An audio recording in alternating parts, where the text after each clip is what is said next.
Quiero presentar al compañero Benjamín Maldonado Alvarado, doctor Benjamín, antropólogo social por la Escuela Nacional de Antropología e Historia, obtuvo el grado de doctor en estudios amerindios en la Universidad de Leiden, Holanda, y tiene nivel 1 en el Sistema Nacional de Investigadores.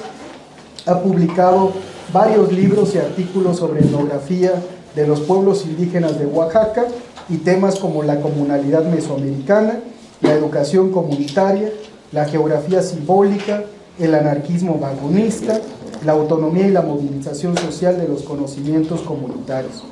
Durante más de 40 años ha participado directamente en la docencia y la formación docente para impulsar experiencias educativas oaxaqueñas con estudiantes y maestros indígenas desde educación inicial hasta superior. Actualmente es profesor investigador de la UNAM en la División de Estudios de Posgrado e Investigación de FES Aragón. Y bueno, lo último que deben de saber es que firmó un convenio con nosotros ya para ser también investigador. Sí, va a estar acompañando a todo el equipo de coordinación académica por el trabajo de ordenamiento y sistematización, y obviamente pues aprovechar el compañero Benjamín. Pues si la comunalidad tiene pilares, la universidad tiene sus pilares, la Universidad Autónoma Comunal tiene sus pilares, con gente muy importante que nos acompaña, que han construido toda esta defensa de nuestros territorios y de la vida a través de la palabra comunalidad, y Jaime y Benjamín son esos pilares de la universidad, como otros. En este momento pues están con nosotros los dos, y bueno, son pilares muy importantes de la universidad. Nos han acompañado, Benjamín particularmente también ha apoyado mucho en Ixhuatán, así como en los otros CUCs. Entonces pues le agradezco mucho que esté con nosotros, y bueno, aprovechar al máximo este espacio para poder aclarar toda esta discusión que se viene dando en este espacio de la especialidad en educación comunal, este espacio de formación de formadores. ¿Estamos listos?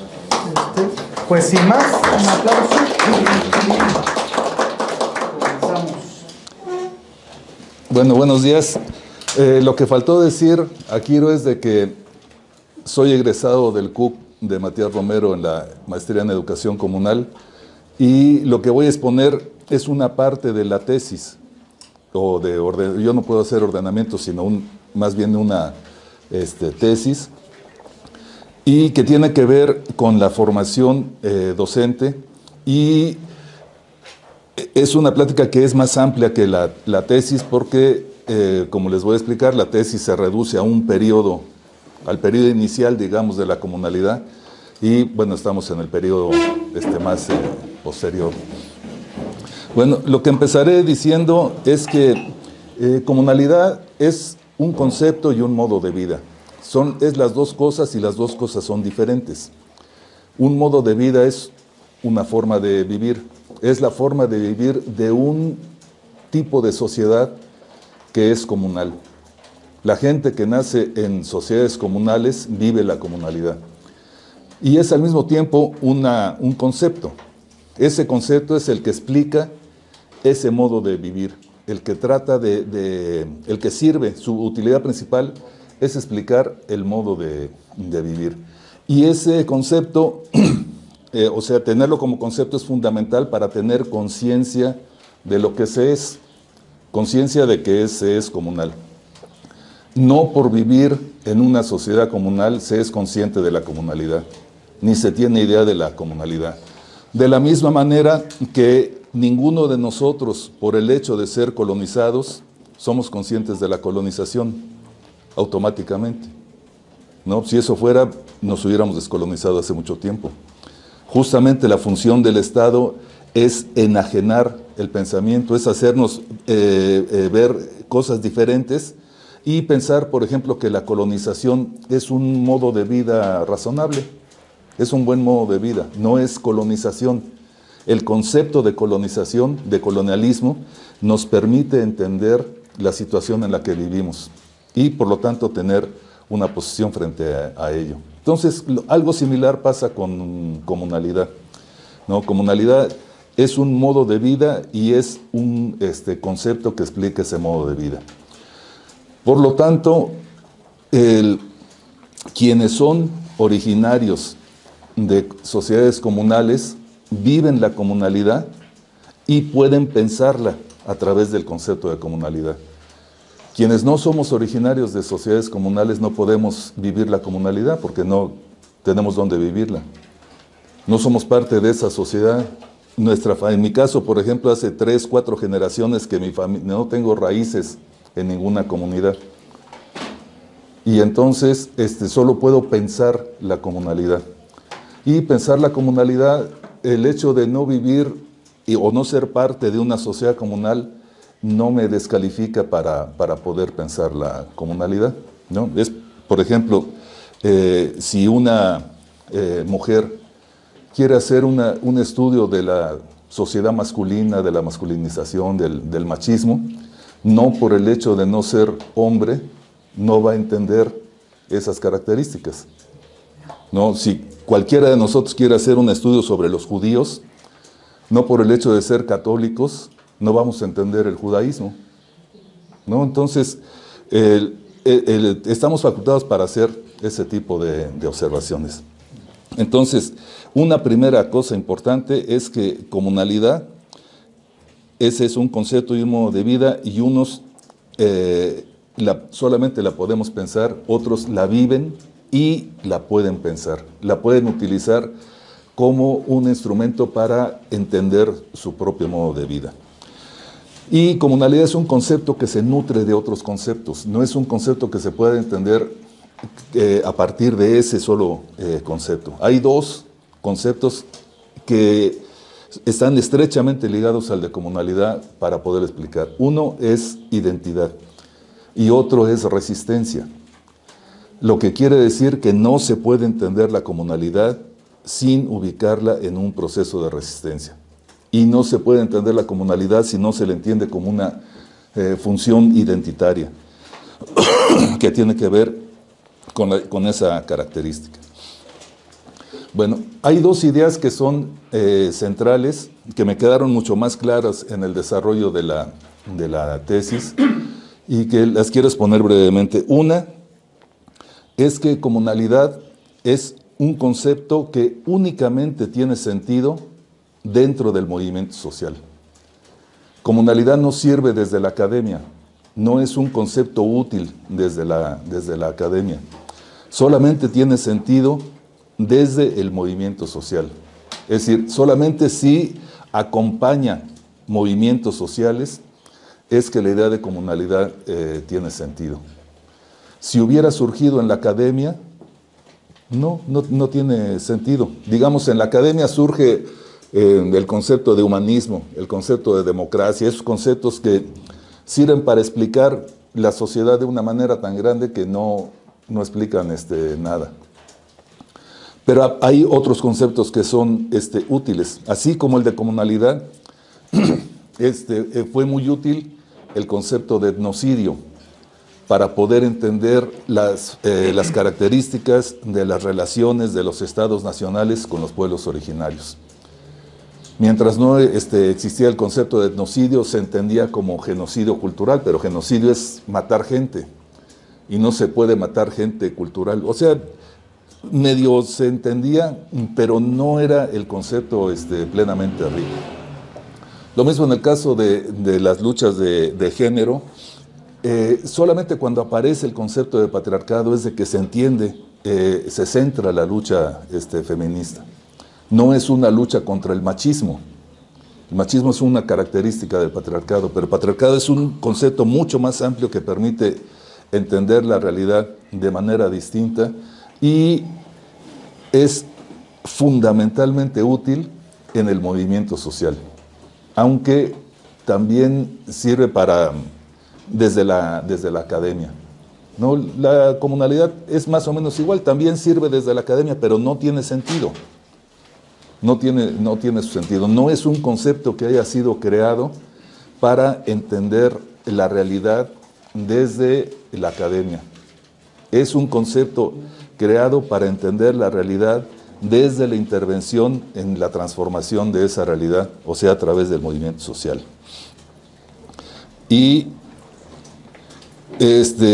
entonces, solamente la comunalidad tiene sentido en un ámbito de movilización. No, la academia no moviliza, la academia es solamente pensamiento que puede ser muy útil, pero no moviliza. El concepto de comunalidad solamente tiene sentido en esa perspectiva. Bueno, y pasando más bueno, y entonces en esa perspectiva podemos entender que el concepto de comunalidad que generaron Jaime Luna, Floriberto Díaz, Álvaro Vázquez, otros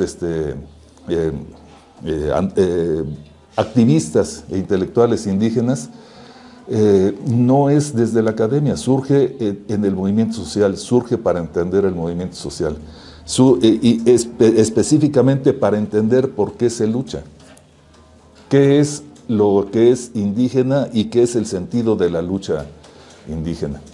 Y entonces así es como se desarrolla el conocimiento, el concepto de comunalidad. En la lucha por los bosques, en la lucha en general por los recursos naturales, en la lucha por los derechos indígenas, en la lucha por los servicios para las comunidades y en la lucha por la educación.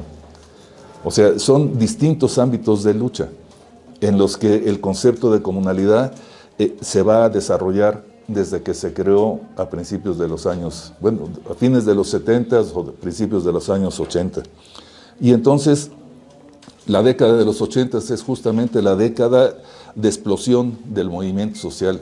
Es la época en la que se crean las principales organizaciones indígenas y el movimiento florece.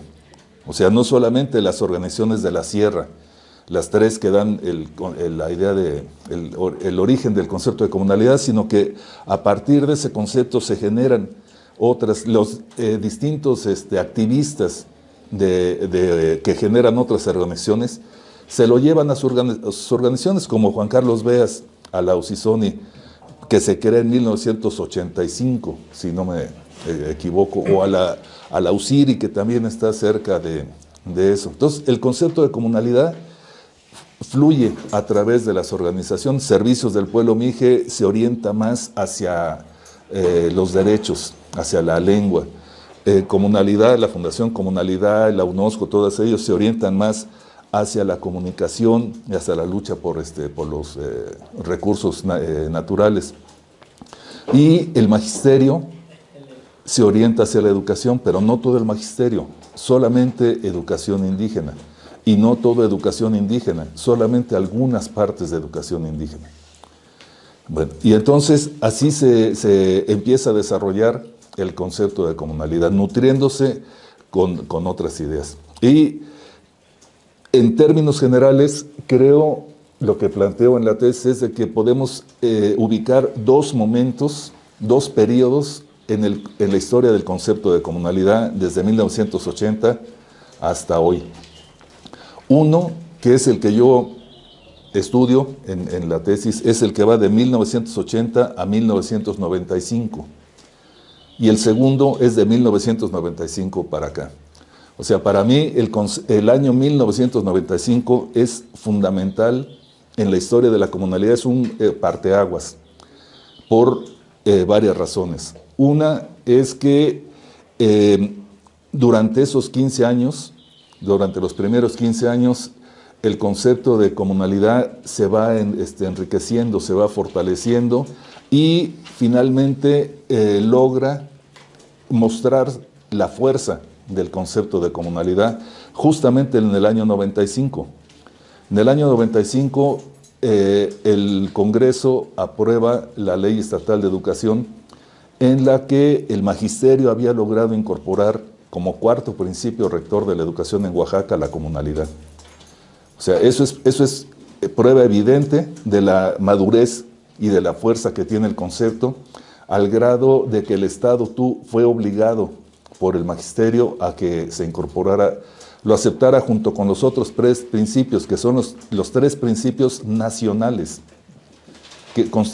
casi constitucionales, que rigen la educación en todo el país, que es humanismo, democracia y nacionalismo. Oaxaca era el único que tenía uno más y sobre todo uno propio, que era comunalidad. Eso ocurrió en el año 95. En ese mismo año, las organizaciones que luchaban por derechos electorales lograron la reforma al código, al llamado CIPEO, al Código de Instituciones y Procesos Políticos Electorales de Oaxaca, para permitir por primera vez las elecciones por usos y costumbres.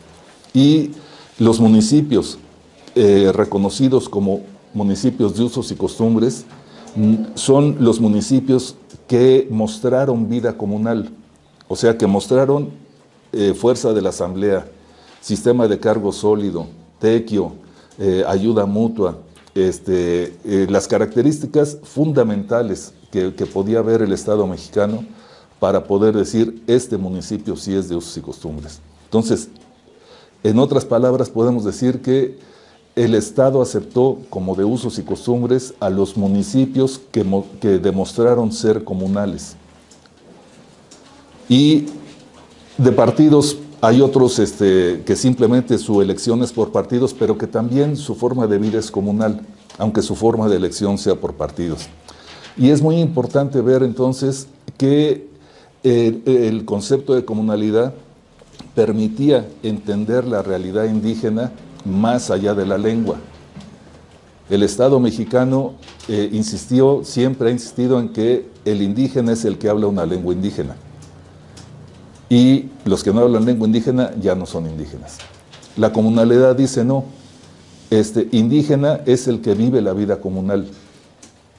Si no habla la lengua, puede vivir la vida comunal en español, como muchas veces lo ha dicho Jaime.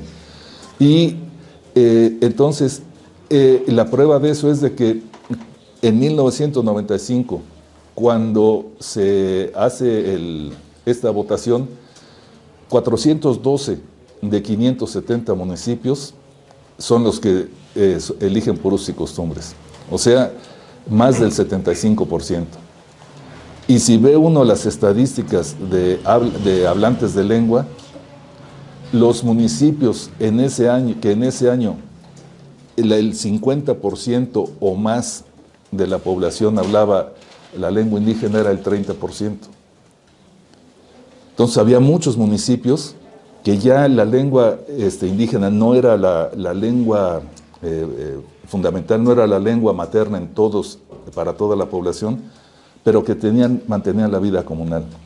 Entonces, ese año 95 muestra la fuerza de la comunalidad en esas dos características. También la muestra en una intervención brillantísima de Floriberto Díaz en la lucha contra la imposición de la autonomía. Uno pensaría que cuando la izquierda mexicana plantea que el Estado mexicano debe de crear regiones autónomas pluriétnicas, eso era un gran avance. Y entonces que había que apoyar la creación de regiones autónomas pluriétnicas porque eso daba fuerza a la sociedad de los grupos indígenas. Floriberto dijo, no, eso es un gran retroceso, eso no lo podemos permitir. Y entonces decían, ¿pero por qué? Y Floriberto decía, es necesario que haya regiones autónomas pluriétnicas, pero no que las imponga el Estado mexicano, no que se decreten a nivel constitucional, sino que se creen desde abajo, que los municipios vayan generando regionalización comunal, es decir, asambleas de municipios que vayan conformando políticamente las regiones desde abajo y después el Estado tenga la obligación de reconocerlas. La izquierda y el Estado dijeron, no, nosotros imponemos o no entendemos. Lo mismo que pasa hoy, ¿no? O imponemos o se amuelan. No hay aquí participación de ustedes.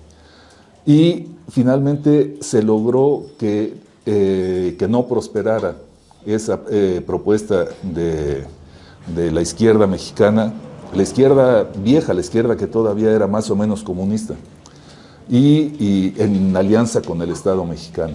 Entonces, a partir del razonamiento de la comunalidad, Floriberto, que es uno de los teóricos fundamentales de la comunalidad, logró impedir una transformación del Estado mexicano que hubiera sido brutalmente contraproducente para la mayoría de los pueblos indígenas, y desde el sentido de comunalidad.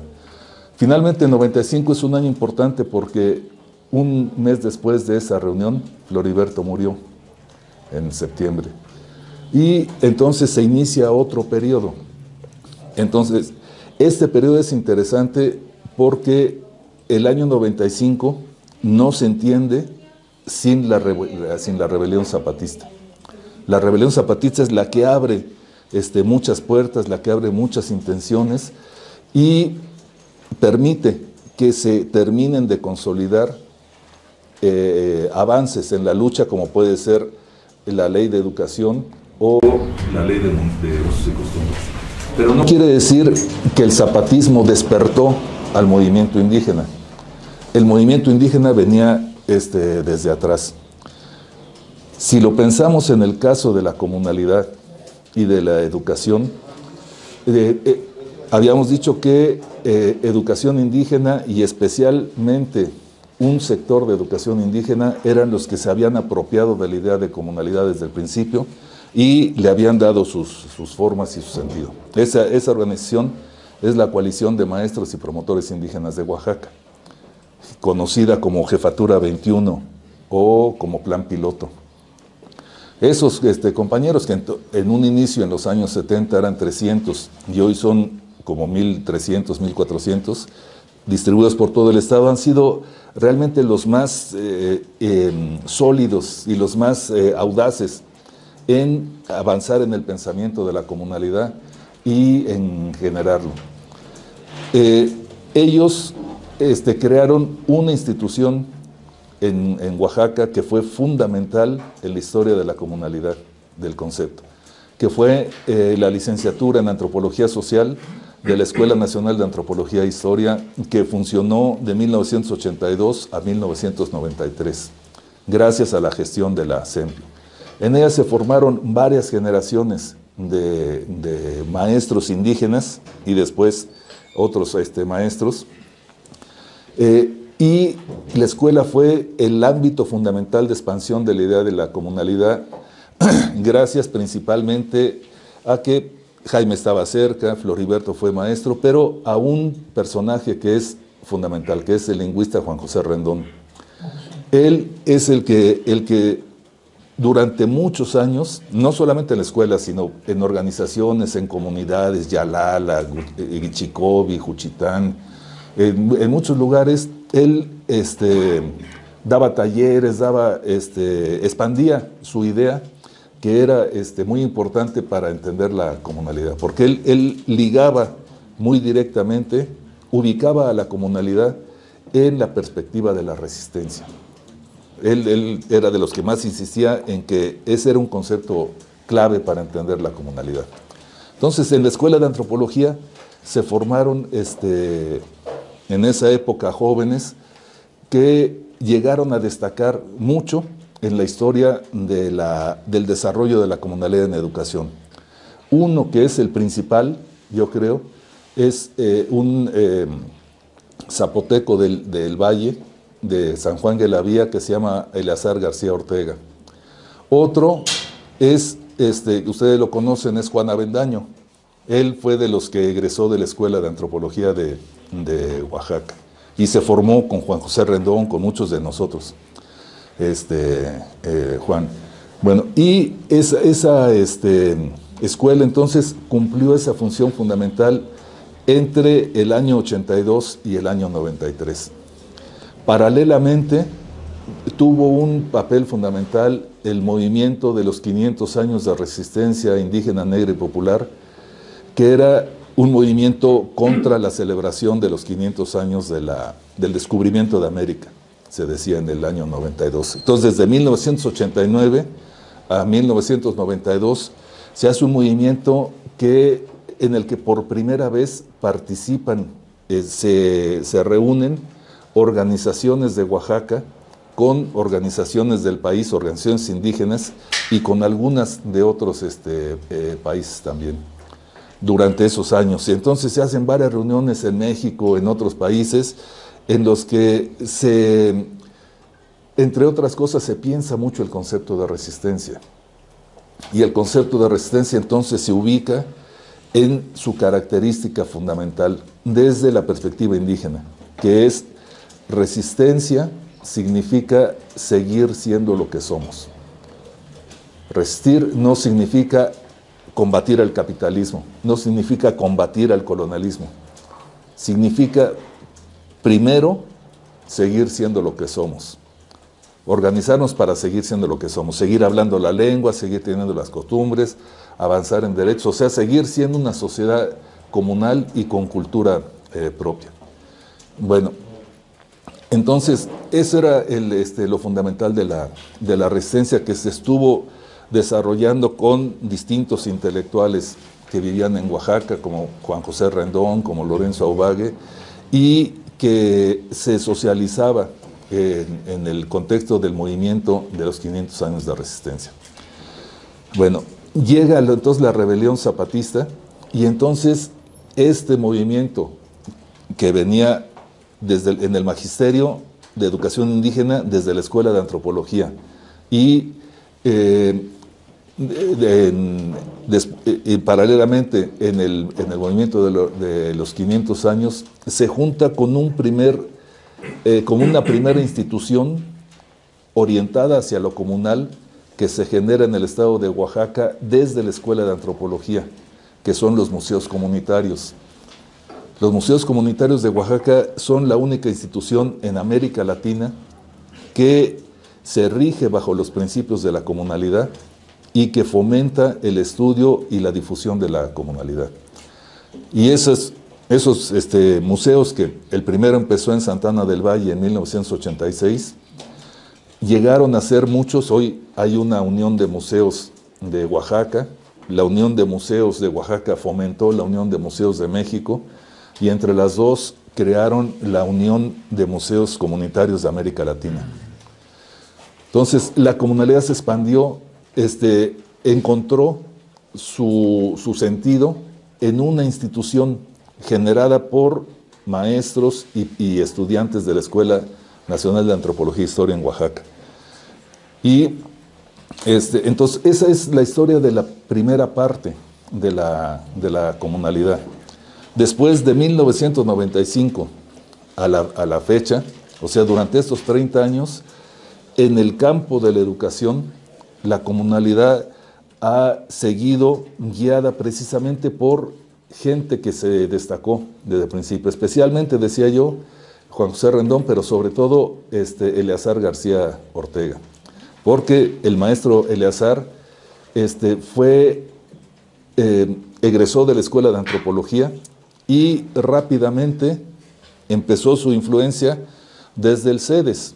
Ustedes, los que son maestros, saben que el CEDES se creó cuando se creó el IEPO en 1992.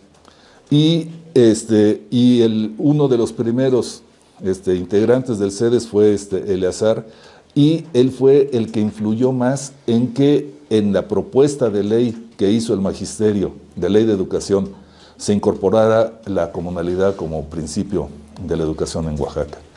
Después, el mismo Eleazar, que es miembro de la coalición de maestros y promotores indígenas de Oaxaca, se incorporó al departamento y después dirección de educación indígena.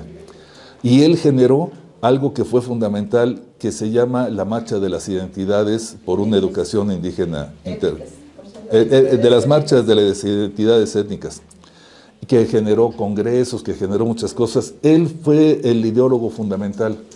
Y esa marcha está basada en la comunalidad, en el estudio de lo propio y en el fomento de la comunalidad.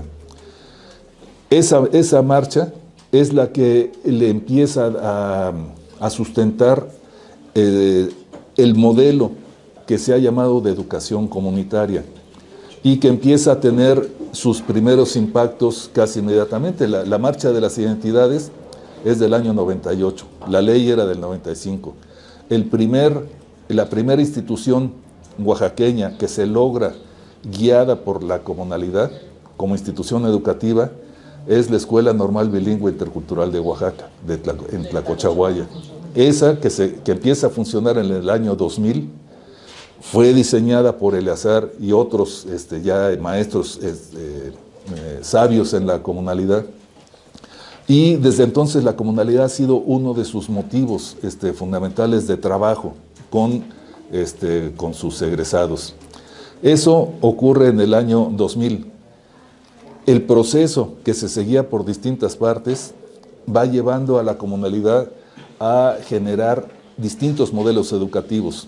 La ENVIO en 2000, en 2001 los bachilleratos integrales comunitarios, en 2003 el Colegio Superior para la Educación Integral Intercultural de Oaxaca, 2004 las secundarias comunitarias indígenas, 2006 algo que no es del sistema educativo oficial, es el Instituto Superior Intercultural Ayuc, guiado también por la comunalidad, que es una universidad privada.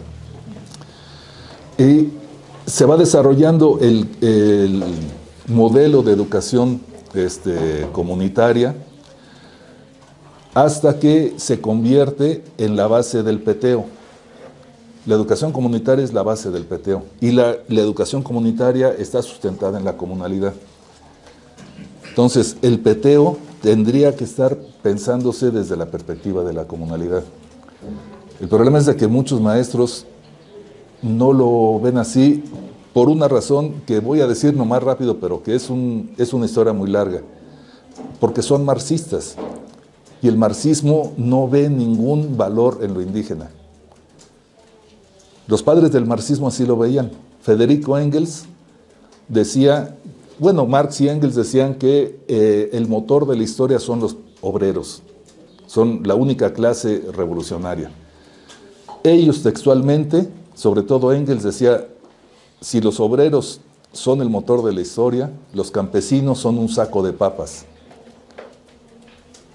¿Qué hace un saco de papas frente al motor de la historia? Y dentro de ese saco de papas, ¿qué son los indígenas? Pues a lo mejor algún amarre, algún hilo, un mecate, una cosa así. O sea, no veían ningún valor en lo indígena. No solamente eso, sino que los veían como enemigos. A los pueblos originarios, Marx y Engels los veían como enemigos, si no se sumaban a la revolución hegemónica, a la que está orientada por el proletariado.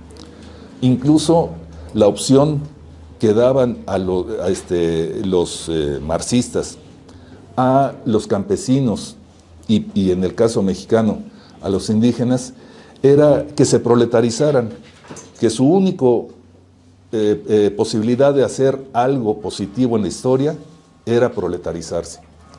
¿Qué significaba eso? Dejarse de comunidades, de comunalidades, de todo eso y ser obreros. Tener una conciencia de clase, preocuparse por la opresión capitalista y no por la colonización, no por el colonialismo, y entonces luchar con ese sentido. Esto es lo que en mi tesis me permite plantear que la comunalidad, si Juan José Rendón decía que la comunalidad es una flor, creo que podemos decir que la comunalidad es una flor en el pavimento. Crece en el pavimento, o sea, donde no se puede crecer. ¿Qué es lo que pavimenta el ámbito natural de la flor comunal? Bueno, desde la derecha, desde la hegemonía, es el indigenismo. El indigenismo tampoco le encuentra ningún valor a lo indígena. Espera que se mueran lo más rápido posible para que entonces se conviertan en mexicanos. No dejen de ser indígenas para que sean mexicanos. Entonces, eso es un desconocimiento brutal del valor de lo indígena, y entonces esa es una primera capa de pavimento. Y la segunda es el socialismo. Como ya hemos dicho, los socialistas no ven tampoco ninguna posibilidad en lo indígena, y entonces es la segunda capa de pavimento sobre la que en la que queda abajo la comunalidad. Entonces, ¿cómo florece una flor atrapada bajo 2 capas de pavimento? Pues solamente cuando hay posibilidades de romper el pavimento, de agrietarlo, de agujerarlo, para que por ahí puedan encontrar las flores comunales posibilidades de salir. ¿Qué es lo que agrieta el pavimento? En el caso de Oaxaca, fundamentalmente la Escuela de Antropología.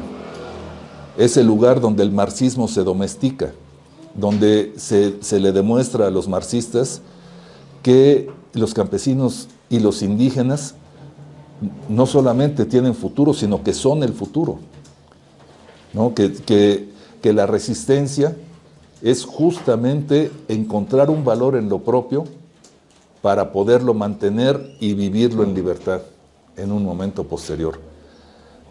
Se distancia entonces la comunalidad del marxismo cuando, por ejemplo, el Che Guevara afirma que la revolución tiene que crear un hombre nuevo, una humanidad nueva. ¿Por qué? Porque el capitalismo arrasó con todo lo valioso que había, no dejó nada. Obviamente lo campesino y lo indígena es parte de ese nada. El capitalismo los desbarató. Entonces, la revolución lo que tiene que hacer es crear una humanidad nueva.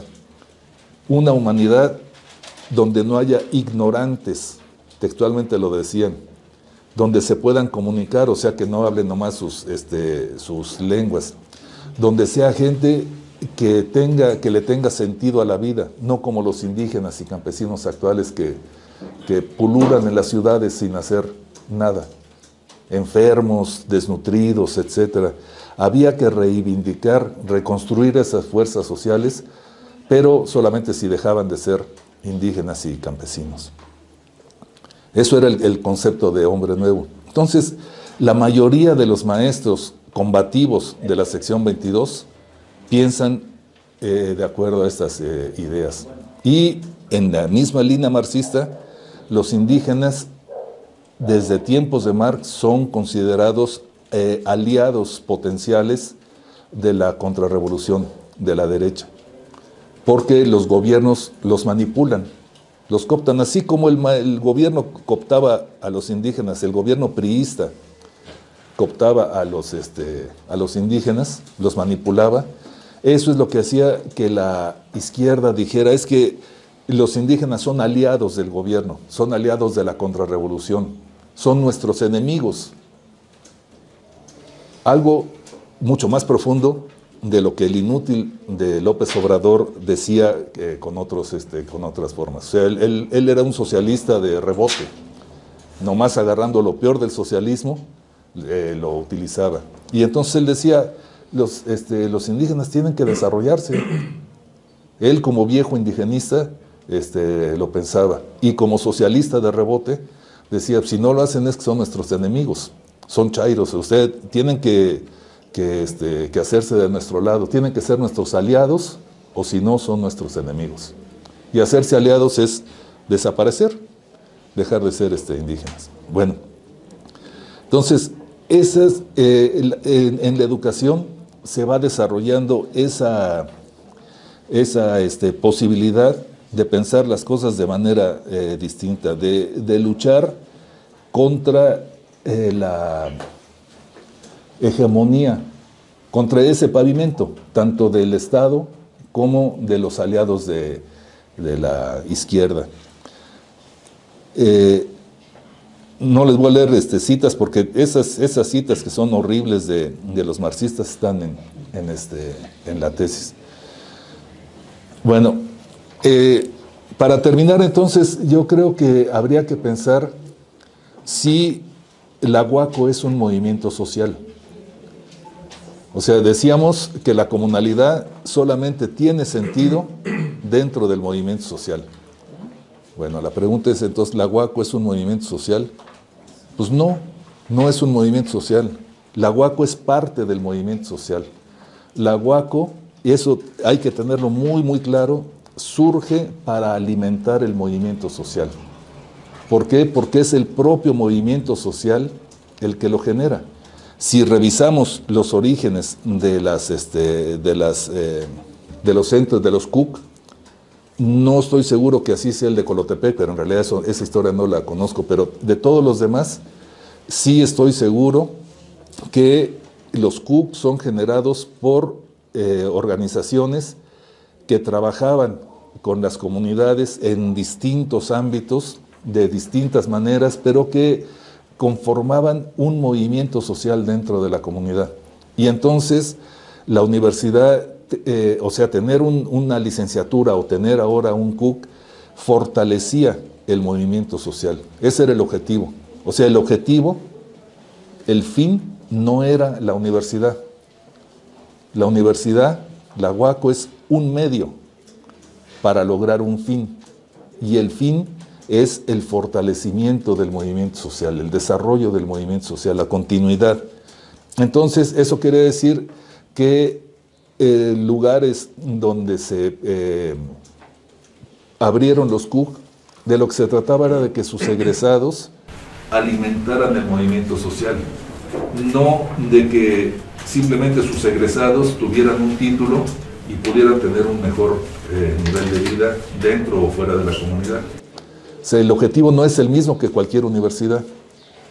El objetivo estaba ligado al movimiento social porque el concepto que le da sentido a la UACO es un concepto ligado al movimiento social. Y eso tiene un sentido profundamente etnopolítico. O sea, fortalecer el movimiento social no es solamente fortalecer el proyecto o los trabajos de los grupos que impulsaron los CUC. Digamos, el objetivo en Izhuatán no es fortalecer a la preparatoria José Martí. El objetivo es fortalecer el movimiento social de la comunidad, o sea, fortalecer la resistencia comunitaria.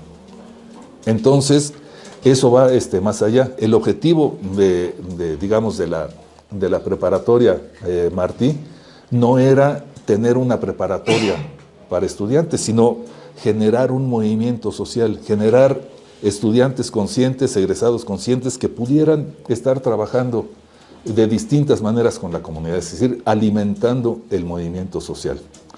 Bueno, entonces ese es el objetivo de la UACO. Y así es como tiene sentido entonces el concepto de comunalidad y el concepto de universidad comunal, alimentando el movimiento social, algo que no vamos a encontrar en la UABJO. La UABJO no alimenta movimientos sociales.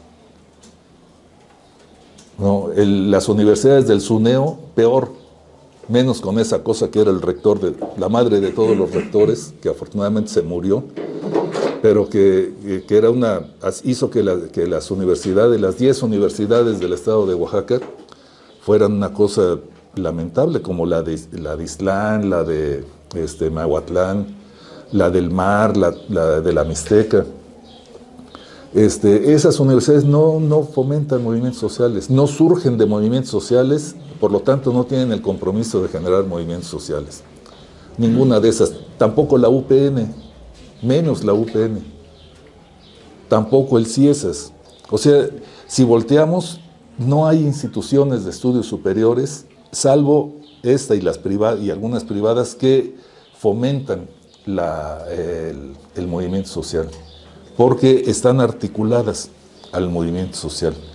Y en eso entonces hay que destacar que en el nivel de bachillerato no son los bachilleratos del Estado, ni siquiera los bachilleratos integrales comunitarios, tampoco los telebachilleratos, los que, menos cobaos, etcétera, los que alimentan el movimiento social, sino que los que destacan son dos particulares: la prepa de Izhuatán y lo que se llamaba el BAI, el bachillerato de Asunción Ixtaltepec, que era de maristas, o es de maristas, no sé si todavía sigue, creo que sí, ya no, ¿verdad?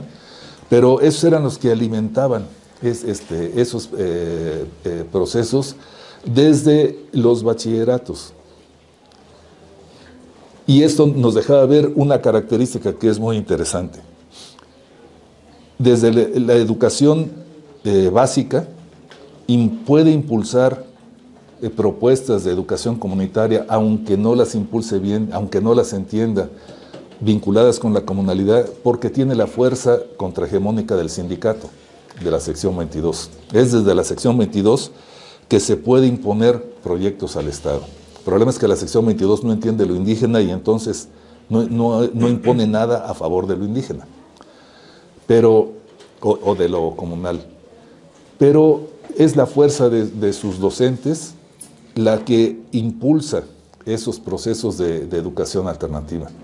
En el caso de bachilleratos, no son los docentes de los bachilleratos los que impulsan los procesos de educación alternativa. Quienes conocen al sindicato de los BIC saben que eso es charro entre la charrería y no le interesa otra cosa. Lo mismo los de la UAPJO, esos son porros entre la porrería. No les interesa otra cosa más que lo propio. Y entonces no son los docentes la fuerza para impulsar una educación alternativa, tampoco a nivel superior. Los 1000 sindicatos que hay en la UAPJO, ninguno de esos tiene interés ni por lo comunal, ni por desarrollar movimiento social, ni nada. Son movimientos gremiales y se acabó.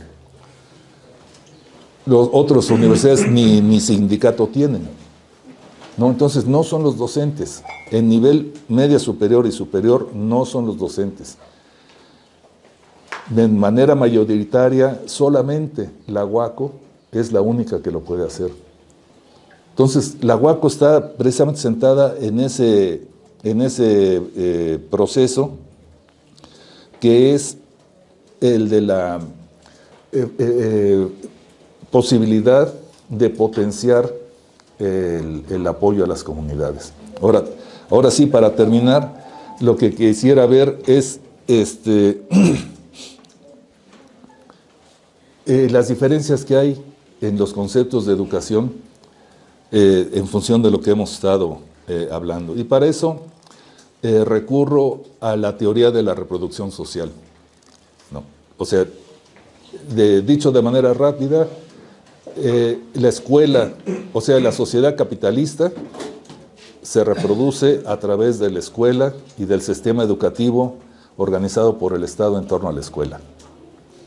Así es como se reproduce cultural y organizativamente la sociedad capitalista.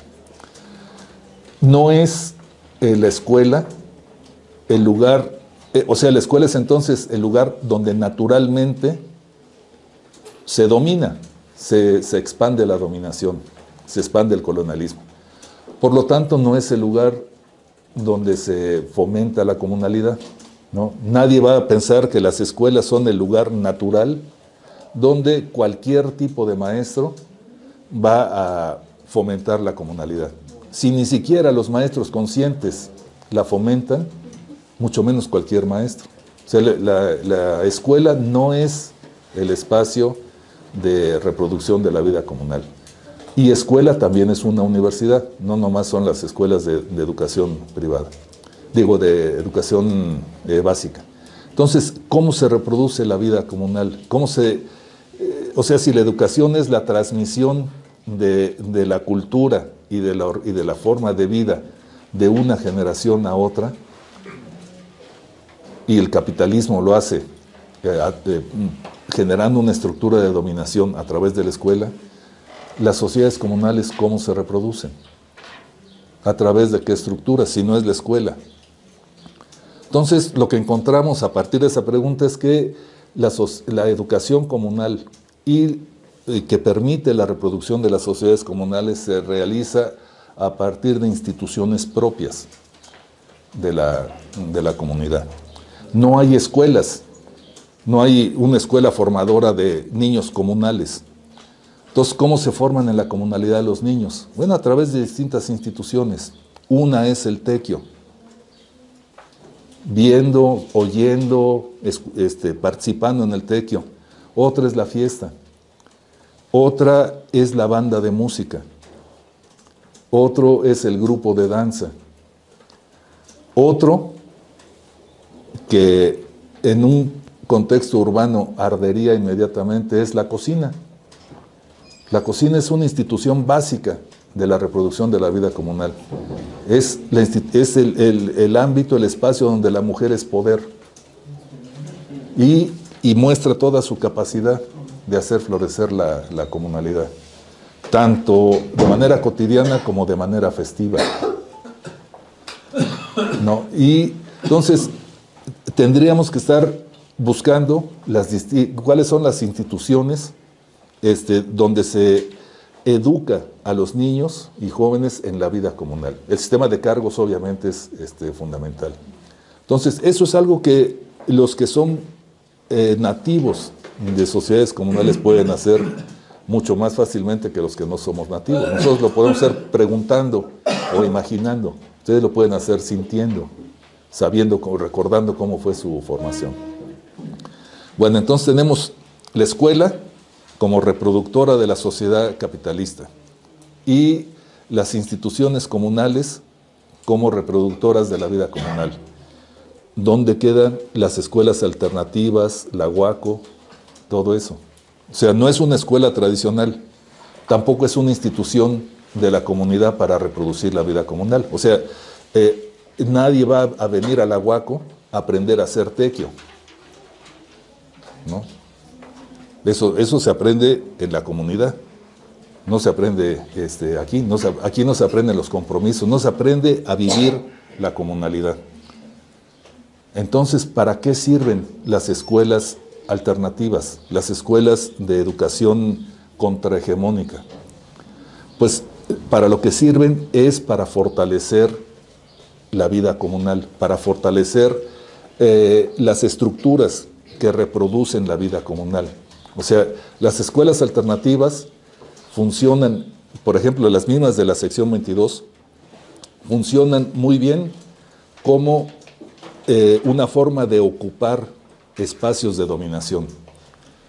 Si la escuela es un espacio de dominación, el maestro democrático ocupa ese espacio de dominación, se rebela contra el Estado y dice: yo ya no disparo más contra la comunidad, disparo contra el Estado.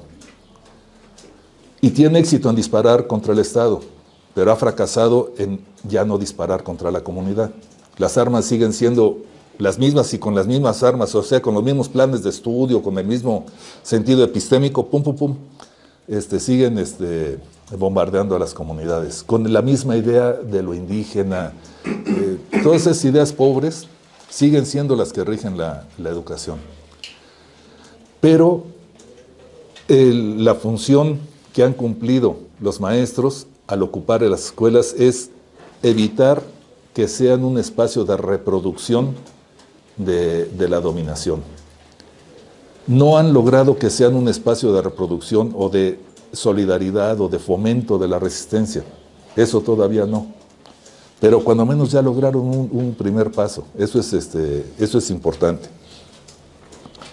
Deberían de haber ya avanzado después de tantos años de lucha en entender las razones del compromiso de los educadores indígenas con su historia y con su trayectoria, pero no lo han hecho.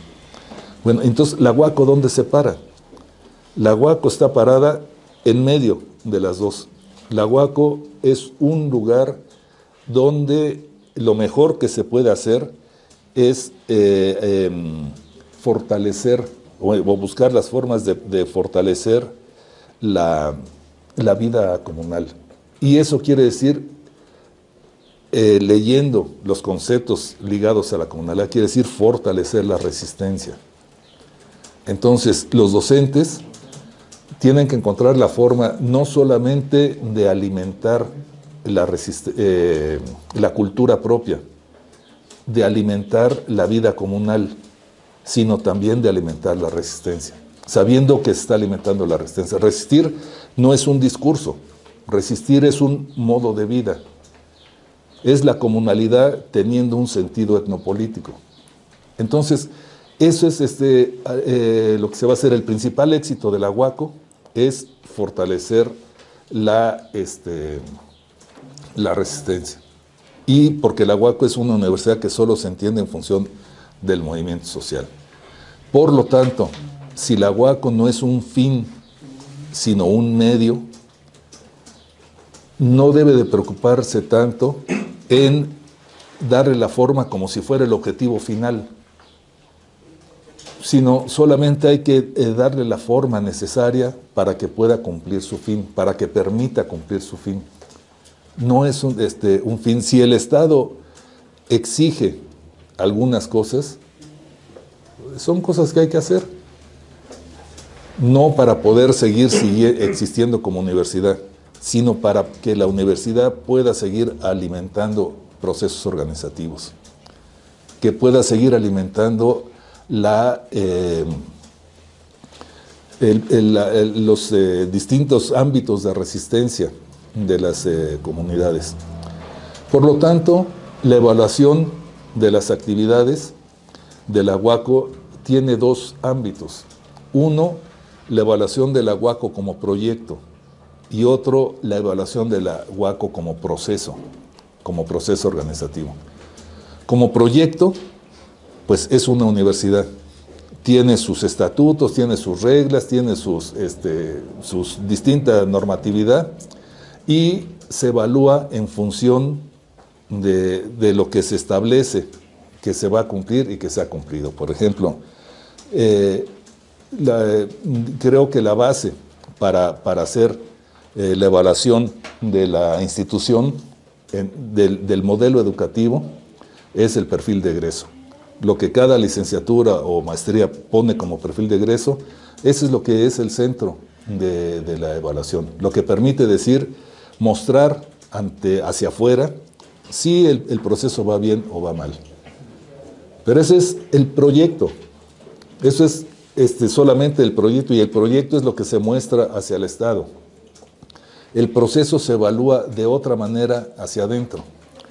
Se evalúa no solamente si están funcionando bien los CUC, sino si se está cumpliendo con el objetivo de alimentar los procesos organizativos que le dieron origen y sentido a cada CUC. Eso es lo que hay que evaluar, y eso no se informa al Estado, porque al Estado no le interesa el proceso organizativo, dado que ninguna universidad desata procesos organizativos. Lo que le interesa es el proyecto, y eso es lo que se informa. Pero eso no es, la evaluación del proyecto de la Huaco como institución con proyecto no es suficiente para poder orientar, para poder hacer una evaluación profunda, con una mirada desde los procesos organizativos. Bueno, entonces, finalmente, creo que la función docente en la Huaco está precisamente en eso. El reto está en buscar las formas en las que se pueda estar formando jóvenes que fortalezcan los procesos de resistencia de la comunidad dentro o fuera del proceso organizativo que lo generó. Pero ese es el objetivo fundamental de la Huaco. Eso es lo que le da sentido. Si no se hace eso, entonces la Huaco puede ser una buena universidad, pero como cualquiera. Una universidad que no alimenta procesos sociales, que no tiene definiciones vinculadas con el movimiento social, y que puede regirse por los principios de humanismo, excelencia, democracia, nacionalismo, sin tener que recurrir a la comunalidad. La comunalidad es entonces el motor de la Huaco, y la comunalidad es un concepto en permanente movilización. Solamente tiene sentido en la movilización, alimentando procesos de movilización del conocimiento o de la vida social. Y eso de la movilización del conocimiento es fundamental. La comunalidad tiene que investigarse. Nadie conoce toda la comunalidad, y no por el hecho de ser miembros de una sociedad comunal se sabe qué es la comunalidad. Se le tiene que pensar, se le tiene que investigar. De la misma manera que ningún obrero, por el hecho de ser obrero, es consciente de la explotación. Si eso fuera así, entonces ¿para qué escribió Marx 3 tomos del Capital? Simplemente el obrero dice, sí soy explotado. ¿Y cómo te explotan? No, pues no sé. Pero entonces, no, pero soy explotado. Es lo mismo que decir, no, yo soy comunal. ¿Y cómo se vive la comunalidad? No, no sé. Ahí hay que ir a la comunidad, vívanla, si no nos... Pero explícala. No, hay que vivirla. Eso se hace en otros ámbitos que no son universitarios. La universidad es un ámbito para el fortalecimiento académico de la vida comunal. De lo académico. Solamente mientras más excelencia académica se tenga en el estudio de la comunalidad, más se va a estar fortaleciendo la vida comunal. Bueno, eso es lo que quería compartir con ustedes.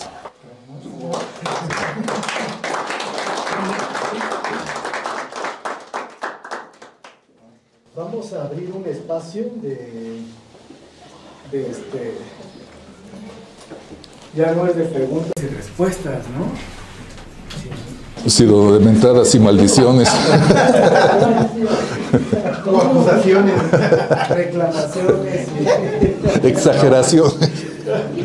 Traumas también. Traumas también. Pues, ¿les parece, compañeros, que abrimos, no? A mí sí me parece muy importante, sí quiero decir, me parece muy importante esta tesis que nos comparte Benjamín, que él trabajó. Yo creo que fue como formadores comunales, como facilitadoras y facilitadores comunales. Este documento lo vamos a tener todos en la mano. Y si nos vamos a dedicar a esto, pues tenemos que tener este documento, otro documento de almohada, ¿sí? Porque nos van a cuestionar, nos van a preguntar, como bien lo acaba de decir. Estamos en una universidad, ¿sí? Y nos van a decir, bueno, ¿y de dónde surge la comunalidad? ¿De dónde viene la comunalidad? Y tenemos que tener una respuesta bien concreta, ¿sí?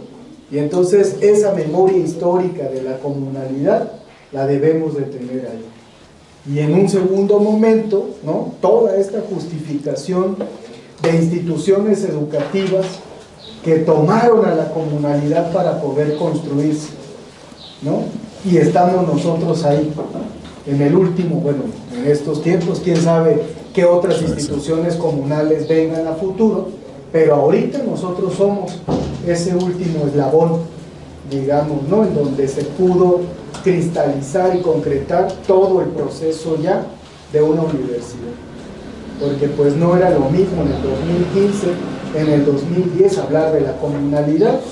Ahorita ya lo podemos decir así, pero las universidades no aceptaban la comunalidad, ¿no? Yo en el 2014 presenté mi tesis de la comunalidad y me negaron poder registrarla así, ¿no? Entonces eso dice sí, mucho, sí. ¿no? Sí, a mí Héctor Díaz Polanco decía que yo era un místico, porque esa era la comunalidad era una alucinación casi religiosa. Entonces, sí, es muy importante este documento. Sí, yo creo que está en un buen momento, llega en un buen momento esta charla con Benjamín, porque pues justo venimos, ¿no?, de todas estas reflexiones y ahora, ¿no?, nos cae. Yo sí quisiera aprovechar este momento para que nos pudieras describir qué sería un formador o un facilitador comunal en la UACO en estos tiempos, pensando en estos movimientos sociales de donde surge la comunalidad. Hoy, ¿cómo describirías a un formador comunal? Bueno, para eso creo que conviene diferenciar entre cultura y comunalidad.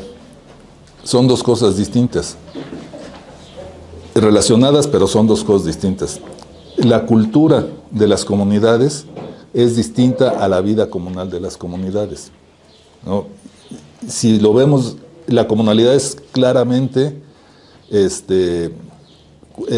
forma de organización. Son 4 pilares. Juan José Rendón incorporaba el centro, que era la milpa, pero él también decía que lo demás era como elementos auxiliares. No, dejemos la flor con sus 4 pétalos y su centro, y lo demás no son elementos auxiliares, sino la cultura de la comunidad. Y entonces la cultura de una sociedad comunal se vive dentro de una forma de organización comunal.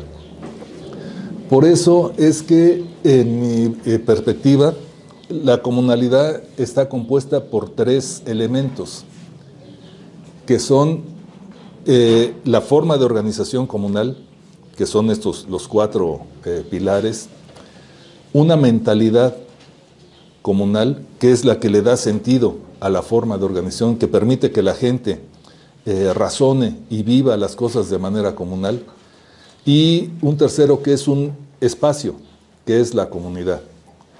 Estos 3 no se pueden disociar.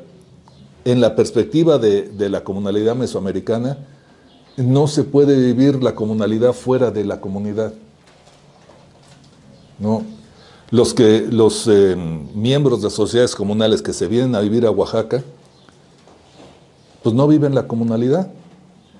Aquí el municipio de Oaxaca los va a llamar a hacer tequio, o los va a llamar a asamblea. ¿Se sienten parte de algo? No, eso no. O sea, no se vive la vida comunal fuera de la comunidad. Es en la comunidad donde se vive plenamente la comunalidad. Eso no quiere decir que no se pueda vivir en la ciudad, sino que en la ciudad se tendrían que crear las condiciones de la comunidad para vivir acá. Eso nos lleva a que creo que la definición fundamental de ser comunidad, de ser comunal, es que los indígenas o los comunales son gente acostumbrada a hacer poder dentro de un territorio. Dentro de su territorio son poder a través de la asamblea, del sistema de cargos. Cuando no son, no es porque nunca lo hayan sido, sino porque algún cacique se metió ahí y los hizo a un lado. Y cuando se quita el cacique, otra vez vuelven a ser poder dentro de un espacio. Y un espacio quiere decir dentro de un territorio. Por eso es que la disputa de poder es una disputa territorial, una disputa que está en el centro de un territorio. Bueno, entonces son distintas la cultura y la vida comunal. La cultura le da sentido a la vida comunal. O sea, la comunalidad solamente tiene sentido por las distintas formas de cultura mesoamericana, por la estructura, digamos, básica de la cultura mesoamericana, que piensa las cosas así de manera colectiva. Pero la cultura es distinta. O sea, si uno quiere pensar los rituales o los mitos dentro de la comunalidad, eso cuesta trabajo. ¿En cuál de los pilares podemos meterlo? Le da sentido a algunos, le debe de dar sentido a algunos, pero es otra cosa diferente. Entonces, eso quiere decir que trabajar lo comunal en una institución implica trabajar lo cultural y lo comunal. O sea, lo cultural como las formas de vida cultural de la comunidad, la lengua, los rituales, las narraciones, todo eso en su vinculación con lo comunal. Por eso es que una de las propuestas que hicimos para titulación tiene que ver con elaborar un documento que sea un análisis de una práctica cultural. Por ejemplo, la petición de lluvia.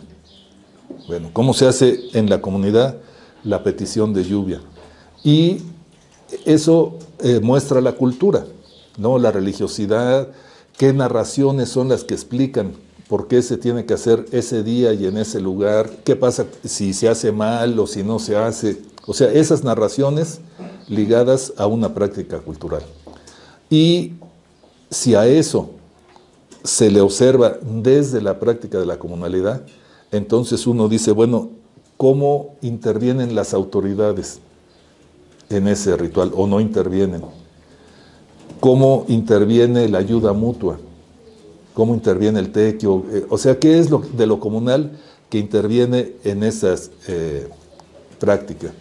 Tal vez en esa no aparece mucho, pero si se piensa, por ejemplo, en Todos Santos, si lo que se describe es Todos Santos, entonces ya es otra cosa diferente.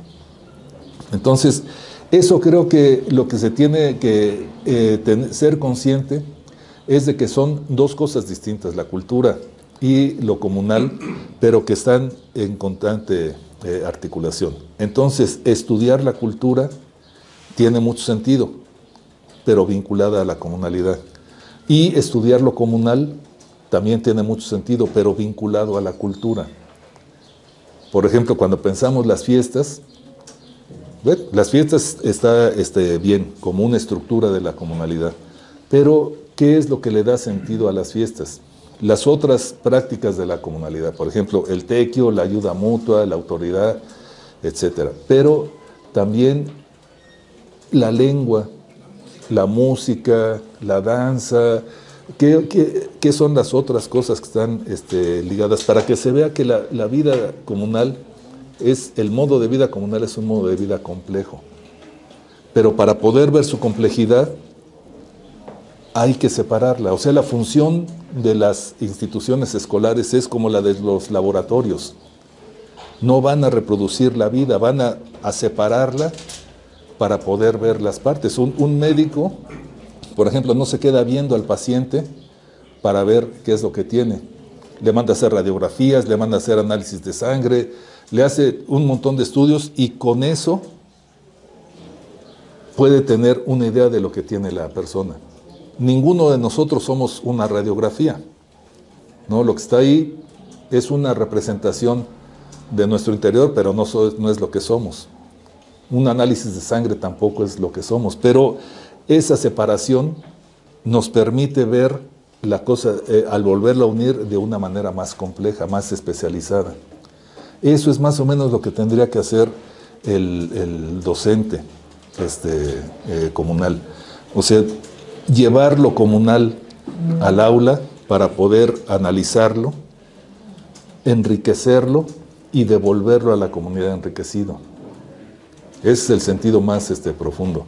Y enriquecido quiere decir mirar lo comunal junto con la cultura, o mirar la cultura junto con lo comunal.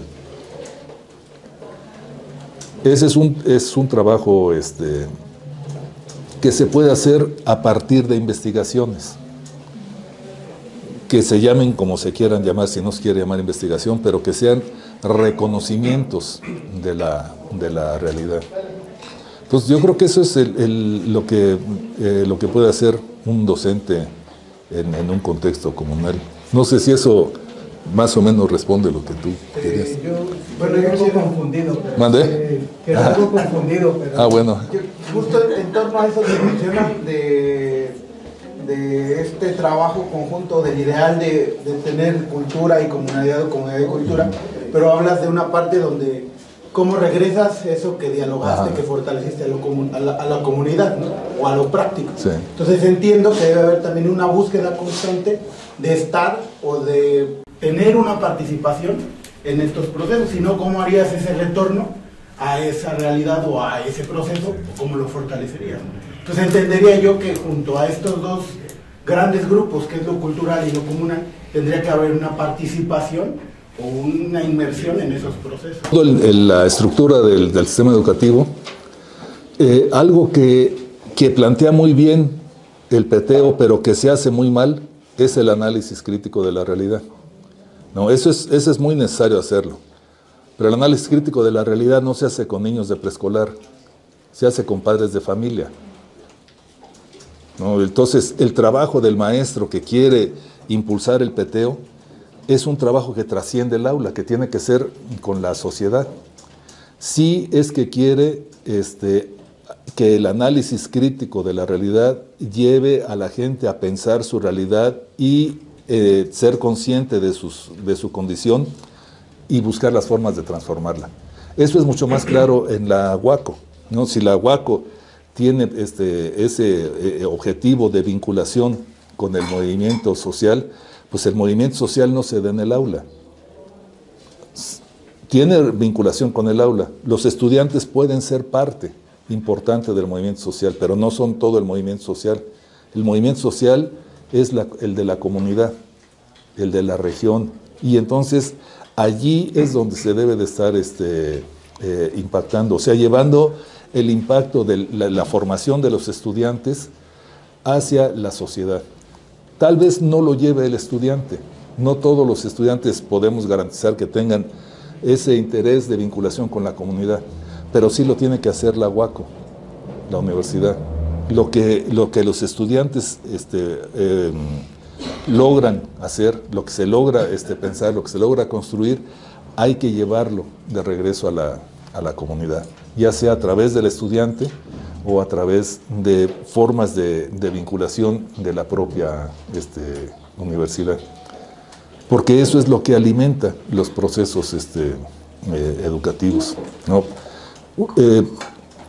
Y tiene que mirarse hacia lo que es. Por ejemplo, los bachilleratos integrales comunitarios tienen por función, basados en el famoso modelo de la UAM, del sistema modular, que en Oaxaca es un fracaso.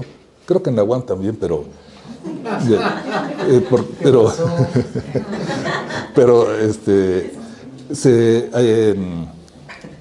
o sea, tiene por objetivo llevar el conocimiento a la sociedad, compartirlo a través de esas formas de vinculación comunitaria.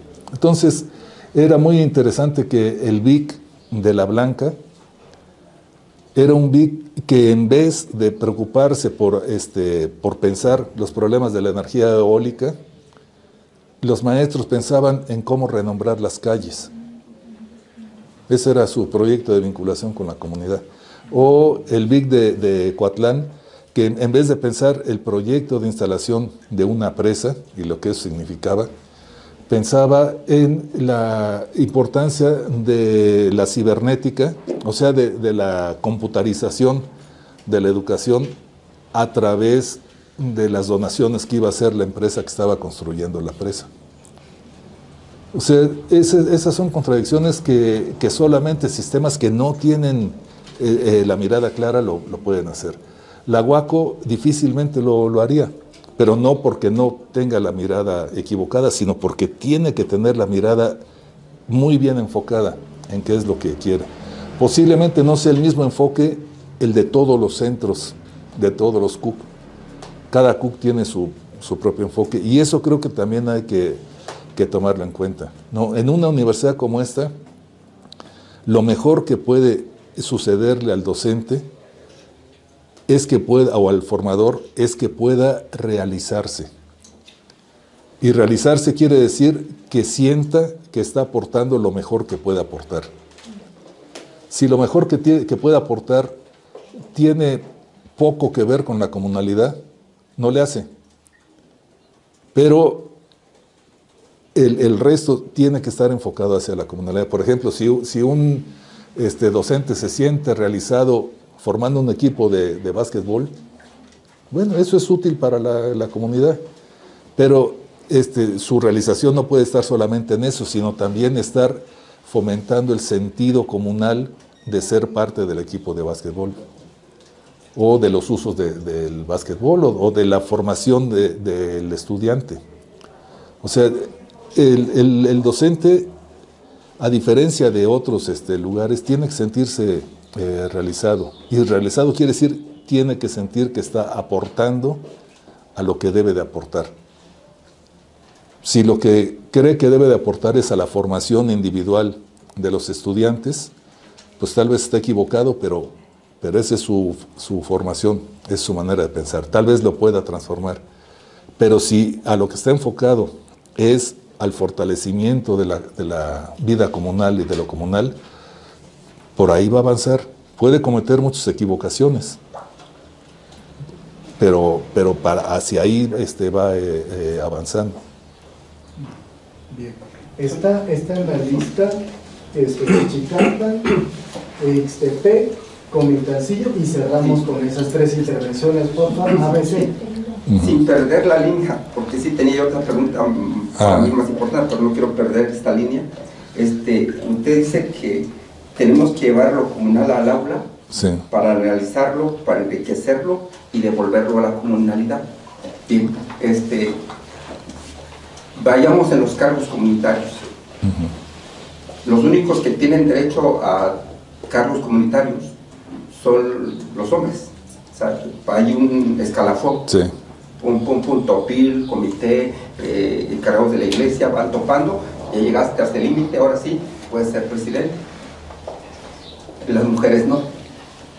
Por las leyes del Estado, a fuerza, van las mujeres.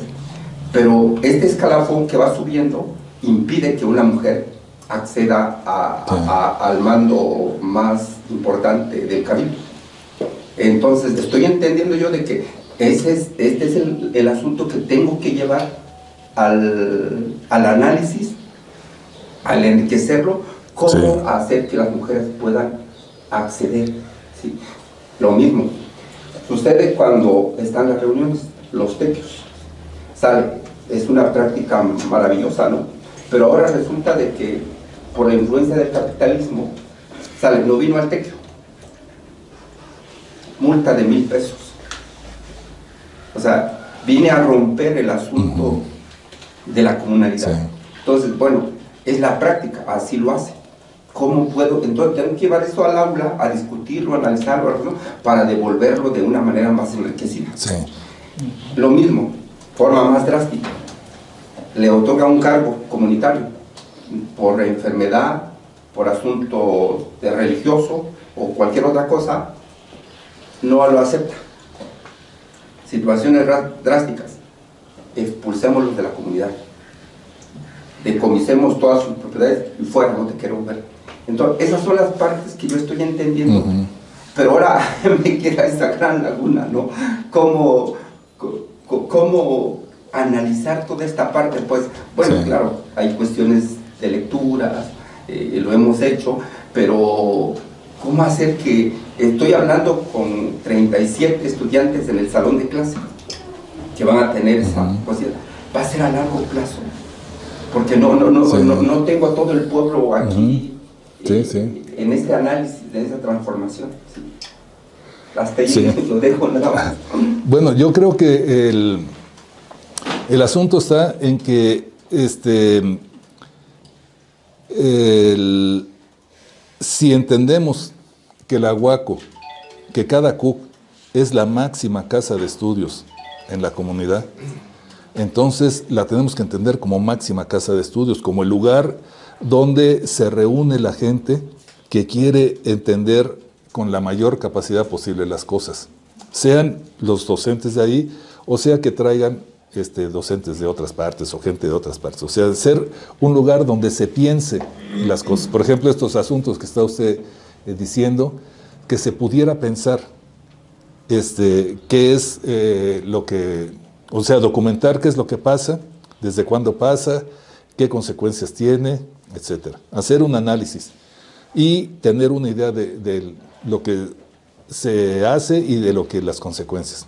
Bueno, si se reconoce que en la comunidad tiene sus propios sabios, sus propios filósofos, la gente de máximo conocimiento en distintos ámbitos, entonces se les puede convocar, ya sea a ir a la UACO o la UACO ir hacia ellos para forzarlos a pensar. O sea, yo creo que una manera de promover el pensamiento es forzar a que los sabios piensen. Forzar no quiere decir obligarlos, sino ponerles preguntas difíciles de responder, que la gente que sabe pueda responder lo que no podemos responder. Y le pongo un ejemplo, ¿qué pasa cuando, o sea, sabemos cuál es el concepto de los muertos y del regreso de las almas, etcétera?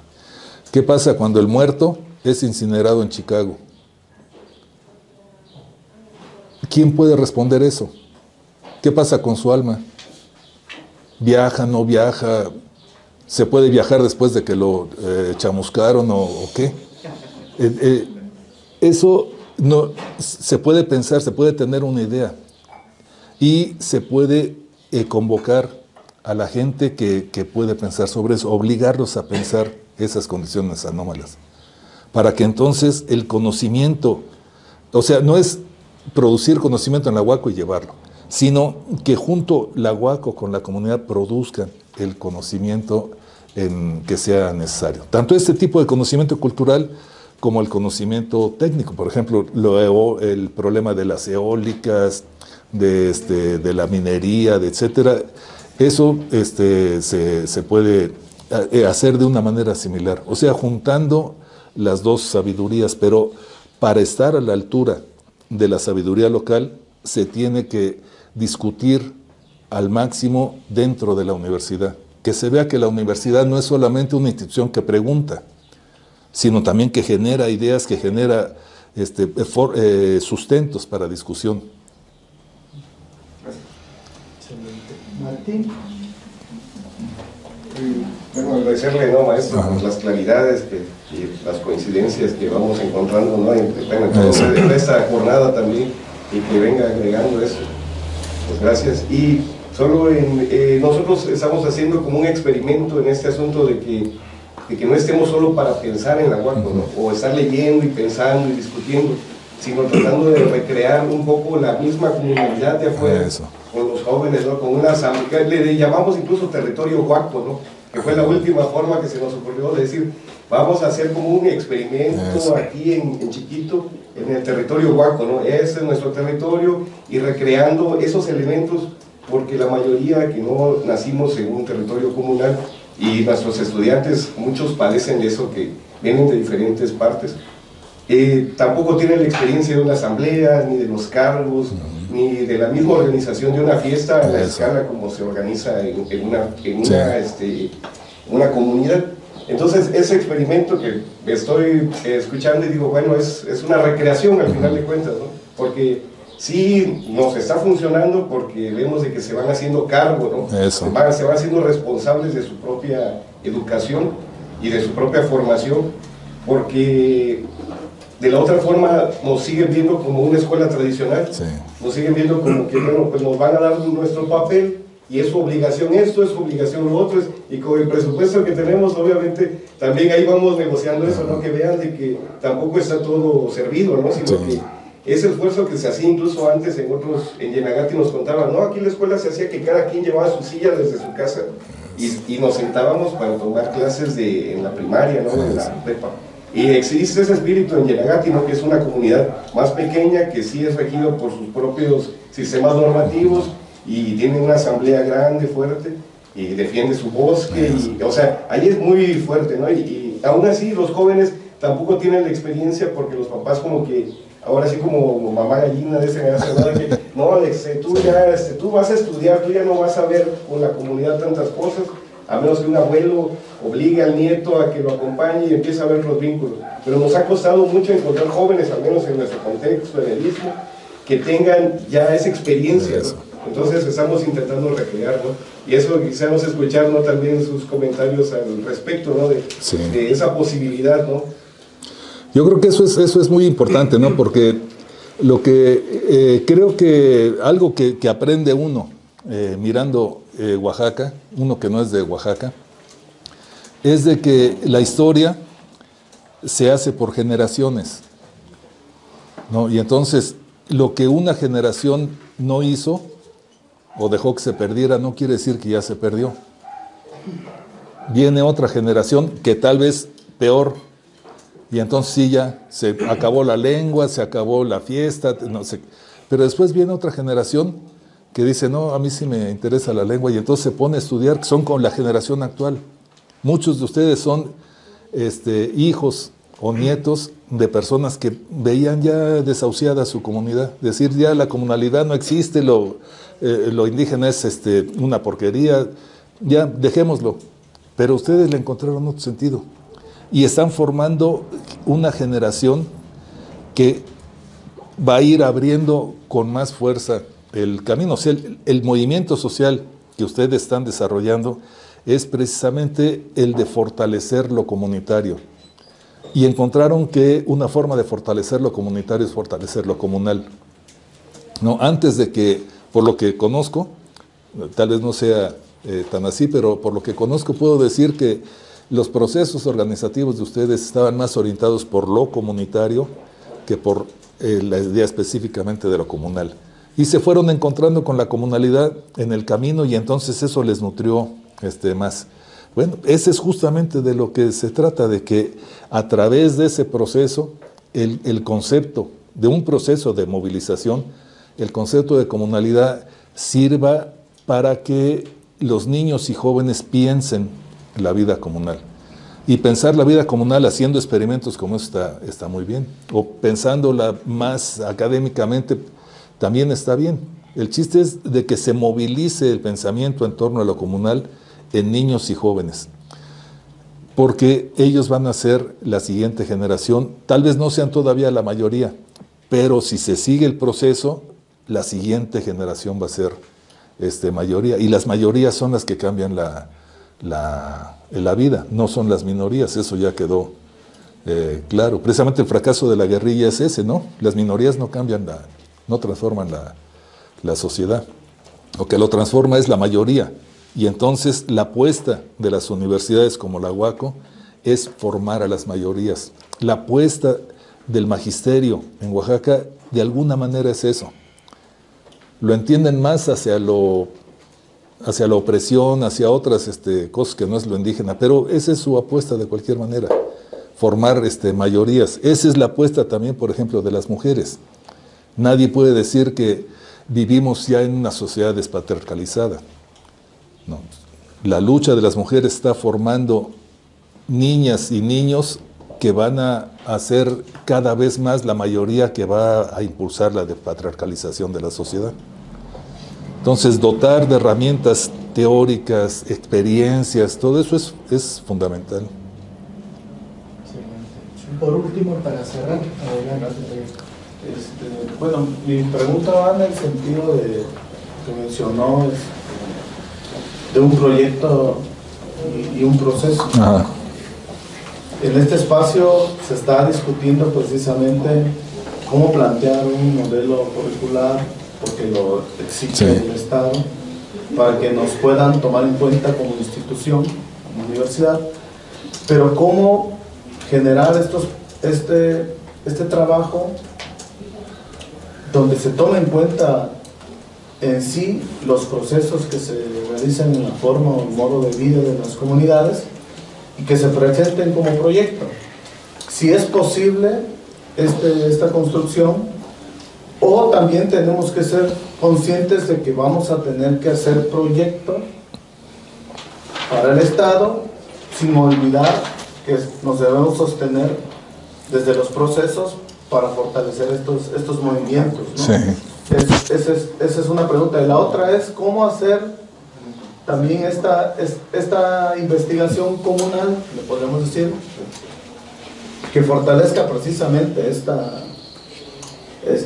resistencia, que nos permita hacer curricularmente algo más comunitario de los procesos, sin caer en el academicismo, ¿no? Si es posible hacerlo, o si hay experiencias, si conoce algunas experiencias en algunos espacios donde ya se ha planteado este tipo de... Porque sí es importante alimentar y fortalecer el movimiento. Sí. Bueno, yo creo que en la UACO lo ideal sería que el proyecto universitario, o sea, los planes de estudio, todo, el modelo educativo, se puede evaluar desde los procesos organizativos de cada CUC. O sea, si está resultando o no útil para el proceso educativo del CUC. O sea, tomar una por una de las ofertas educativas, licenciaturas y maestrías que ya tienen estudiantes egresados y hacer una valoración desde el proceso organizativo, decir, si esto es, estamos avanzando en lo que queremos, con educación comunitaria, con la maestría en educación comunitaria, hay tantos egresados que están haciendo tales y tales cosas, y va bien. Eso está alimentando el proceso educativo. Bueno, una vez hecho eso, se puede ver el proyecto. Decir, bueno, para hacerlo mejor se podrían hacer estos ajustes o se tendrían que hacer estos ajustes. Y entonces ya se hace el ajuste. Y eso sería la manera ideal de proceder para tomar determinaciones. O sea, leer las cosas desde el proyecto. Puede ser que, por ejemplo, que una licenciatura, digamos en agroecología, esté muy bien diseñada, sea muy coherente y los estudiantes salgan muy bien preparados, pero que no está alimentando el proceso. Entonces, el CUC podría decir, a pesar de que esto es un éxito, no continuamos, cerramos esa, porque no está alimentando el proceso, está desgastando. Eso lo pueden encontrar en alguna otra universidad. Nosotros, el proyecto, el proceso organizativo es el que va a decirnos qué es, en dónde debemos de poner el acento en las cosas. Y eso obliga entonces a ver el impacto que puede tener en la comunidad lo que está haciendo y hacer los ajustes.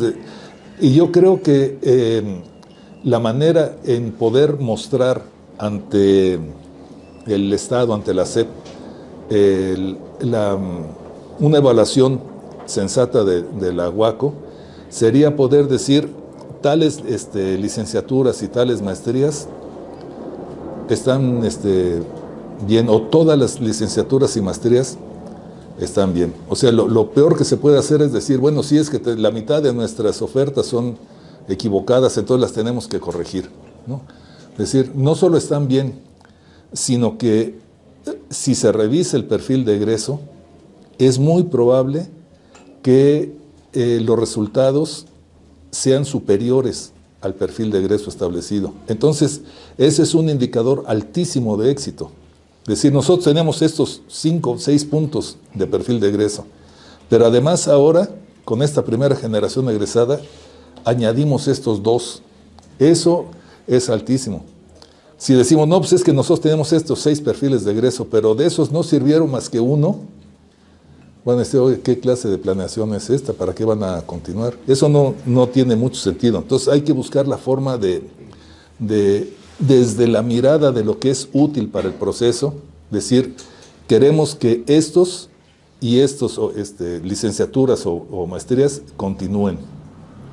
De las que continúen, estas y estas se pueden hacer ajustes, pero ajustes menores. O sea, lo mejor que se puede hacer es hacer ajustes menores, porque en el Colegio Superior de Educación Intercultural nos equivocamos, hicimos ajustes mayores, y entonces eso fue lo que nos dijeron, bueno, pues es que, ¿para qué van a continuar si estaban tan equivocados? Mejor piensen en una cosa distinta. Entonces, más vale tratar de mostrar algo que sea el menor cambio posible. Pero eso se tiene que sobre todo porque los planes y programas de estudio no es, a menos de que su estructura sea muy rara, que a veces aquí sucede, pero digamos que se pueden, conviene cambiarlos. De otra manera, lo que conviene cambiar es solamente los contenidos, y los contenidos son un cambio interno. Ese no es un cambio que se tenga que reportar. Por ejemplo, desde que estudié antropología, teníamos una materia que se llamaba Hábitat, Economía y Sociedad, como buenos antropólogos. Pero entonces había puro marxismo, y entonces los contenidos eran materialismo histórico, puro materialismo histórico, modos de producción, explotación, todo eso era el contenido de Hábitat, Economía y Sociedad. No tenía que ver nada con eso, pero el plan de estudios seguía siendo Hábitat, Economía y Sociedad con sus materias, con sus derivaciones, y lo que realmente se estudiaba era otra cosa. Eso no tenía que reportarse hacia la SEP. Entonces, esos son juegos que hay que hacer, pero solamente se puede hacer si se piensa desde los proyectos. O sea, no solamente desde los CUC, sino también la UACO Central puede pensarse como un proyecto de apoyo a los CUC, no un proyecto solamente de elaboración de una universidad, sino a través de la universidad apoyar a los procesos organizativos de los CUC. Perfecto. Nico, no es cierto. Concreto, breve, para que podamos avanzar. Primero que nada, felicitarlos, muy buena ponencia. Y tengo unas preguntas nada más, a ver cuál sería la visión de usted con respecto a estas preguntas que afectan el sentido de la comunalidad de los pueblos. Sabemos que las comunidades están en constante movimiento. ¿Y cómo vería usted a futuro la comunalidad, la vida comunal, sabiendo que hay muchas invasiones, porque se crean medios urbanos nuevos en ciertas comunidades? Por acá hemos escuchado de que ya hay un proceso de que ya están urbanizando terrenos y pueblos, ¿no? La famosa aculturación, la modernización, las migraciones, que también sabemos que hay, que salen y vienen, y la tecnología y su incidencia en la población comunal. ¿Cómo lo vería usted a futuro? Bueno, a futuro yo creo que se puede pensar a partir de la experiencia de Cherán, en Michoacán. Cherán imagínense, es una población de más de 20,000 habitantes, o sea, no es una cosa chiquita. Fue la sede de proyectos del indigenismo desde los años 40. Ahí iban los maestros y los indigenistas y trabajaban con ellos. El proyecto Carapán era una comunidad priista, de esas viejas comunidades priistas al estilo Juchitán, por ejemplo, de matones así como el Rojo Altamirano y es así, caciques. Y después fue y por lo tanto su vida comunal pues, estaba perdida. Hasta que fue víctima de entonces del narcotráfico. Y la gente se fastidió, dijo ya, hasta aquí. Exigieron intervención del Estado, el Estado no intervino, y entonces dijeron, bueno, recuperemos nosotros el poder. Y entonces voltearon los ojos hacia la comunalidad, hacia eso que parecía perdido, y entonces destituyeron a su presidente municipal y crearon una asamblea, un consejo de representantes que tenía su fuerza en la asamblea comunal. Crearon un conjunto de cargos que ya no existían. Las mujeres se organizaron para defender el territorio y entonces recurrieron a un recurso entre mítico y cultural que eran las fogatas, que funcionaron como barricadas. Las fogatas eran lugares en los que las mujeres educaban a sus hijos en torno al fuego.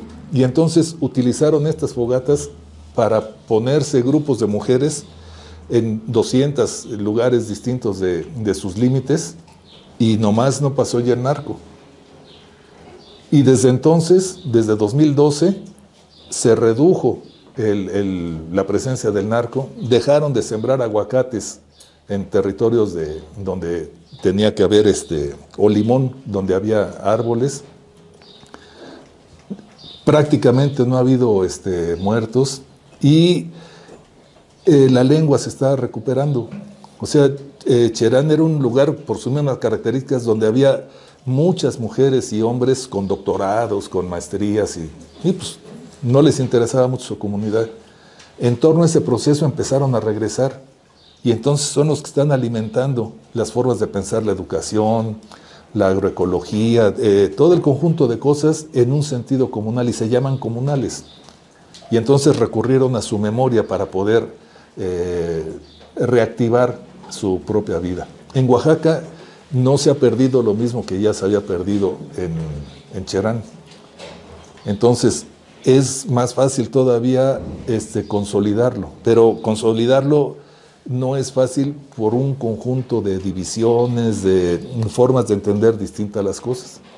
La formación de las nuevas generaciones, esa es la que es fundamental para que las cosas se resuelvan, ¿no? Eso se puede resolver. El caso de los triquis es muy claro, ¿no? El MUL y el Auvisor se la pasan asesinándose y no hay forma de que se reconcilien. Pero los hijos del MUL y del Auvisor empiezan a coincidir en escuelas, en fiestas, en distintos lugares, empiezan a dialogar, a ponerse de acuerdo, a decir, bueno, este es un pleito de nuestros papás, nosotros no lo queremos, y entonces el futuro de una armonía en la zona triqui está cuando estos jóvenes sean los adultos que organicen la vida social. Eso mismo es lo que tendría que estar orientando la formación en la Huaco, que esas generaciones que estén formando se puedan formar al máximo para incidir en la vida de la sociedad. Perfecto. Pues muy bien, agradecerte mucho, Benjamín, por esta tesis. Nos va a ayudar mucho en este espacio, particularmente de formación de formadores, pero también para cada CUC, ¿no? Les pedimos que llegando a sus espacios pues puedan compartir todo lo que estamos trabajando, porque tenemos muchos retos, y es ponernos en sintonía todas y todos quienes colaboramos en la universidad, ¿no? Falta tener esa claridad de qué es lo que estamos haciendo con la universidad.